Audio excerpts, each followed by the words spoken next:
Joining us now is Natasha Hausdorff, who's a barrister and legal director of the UK Lawyers for Israel Charitable Trust, which provides legal support to victims of anti-Semitism.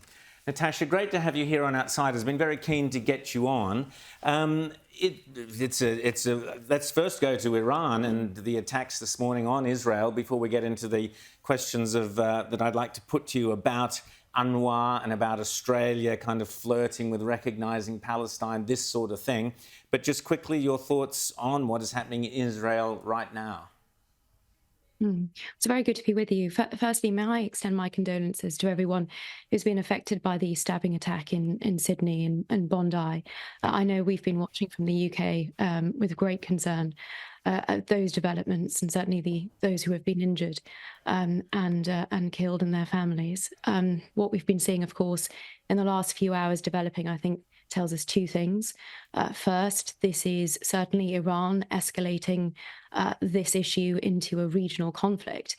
But the second real significant takeaway is that the Israeli defensive technology that has been on display, certainly with respect to the first wave of drones and ballistic missiles that we have seen, has proved itself to be extraordinary.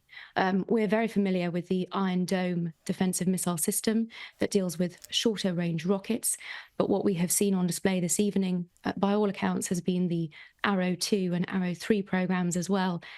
It seems as David Sling.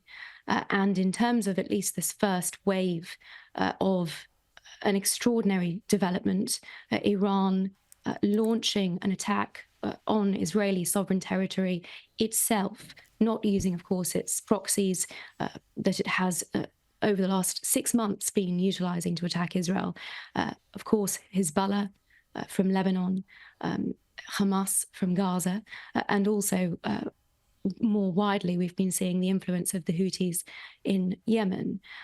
This significant escalation so far seems only to have caused one casualty, a tragedy, a severely injured 10-year-old girl from the Bedouin community in the south. But so far, it does seem that Israel is successfully repelling this attack with extraordinary technology that we've seen on display.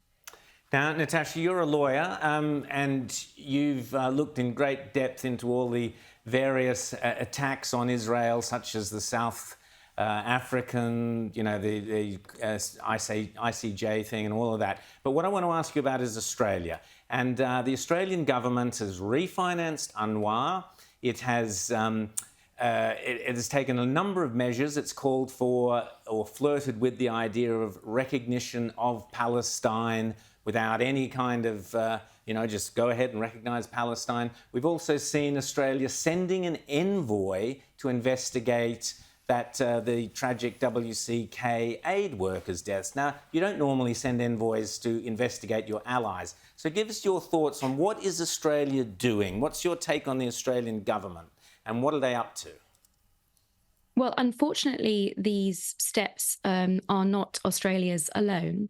And I think it can very significantly be linked to the extreme escalation that we've seen this evening. Over here from London, in the early hours of the morning at your end.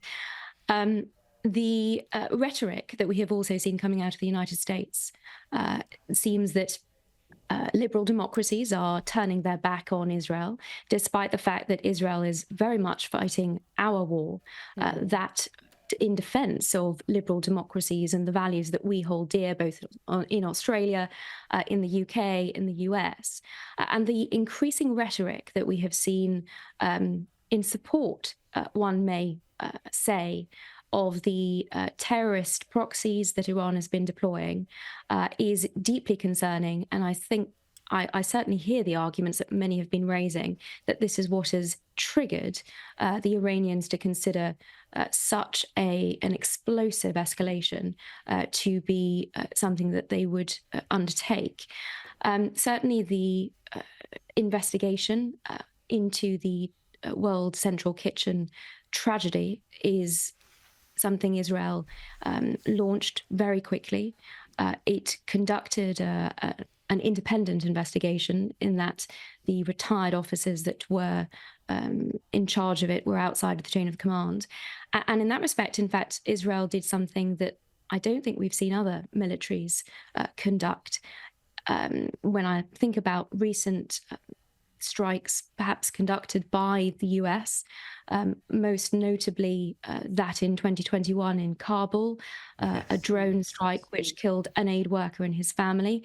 The response by the Americans was very, very different to the immediate apology that we had from Israel, the acknowledgement of responsibility, and a decided effort to learn from mistakes. And that is, of course, testament to the fact that Israel does not target civilians. And so many military and legal experts, some of them with experience on the ground, have repeatedly said that Israel goes far above the requirements of international law and, in fact, the practices of most other law-abiding armies around the world in ensuring that civilians and aid workers and other non-military targets are kept safe to the utmost of its ability. And the measures that are adopted. Yes. Your group provides legal support to victims of anti-Semitism. It's one thing to deal with individuals who may be anti-Semitic, but how do you deal with institutional anti-Semitism? Because we actually are seeing that not just at universities, but you could argue from segments of the media, the BBC, and even segments of the Democrats with the Squad and a virulently anti-Israel sentiment there. So how do you deal with that rise? Yes, and unfortunately also the international organisations, including UNRWA and other UN bodies, as have already been mentioned. The difficulty here, I think, is in identifying and being clear when we identify the modern manifestation of anti-Semitism as it targets the Jewish state. And we see this manifested in modern blood libels and falsehoods that are propagated against Israel, I'm sorry to say, even in otherwise respected and respectable international institutions and across increasingly international legal institutions. And one of the roles that UK Lawyers for Israel Charitable Trust embraces, in addition to providing support for victims of anti-Semitism, is to try and educate on these issues, especially as far as international law is concerned. Because so often, especially in the international legal arena, we're seeing an abuse of law, an inversion of the real international law and a misapplication of it.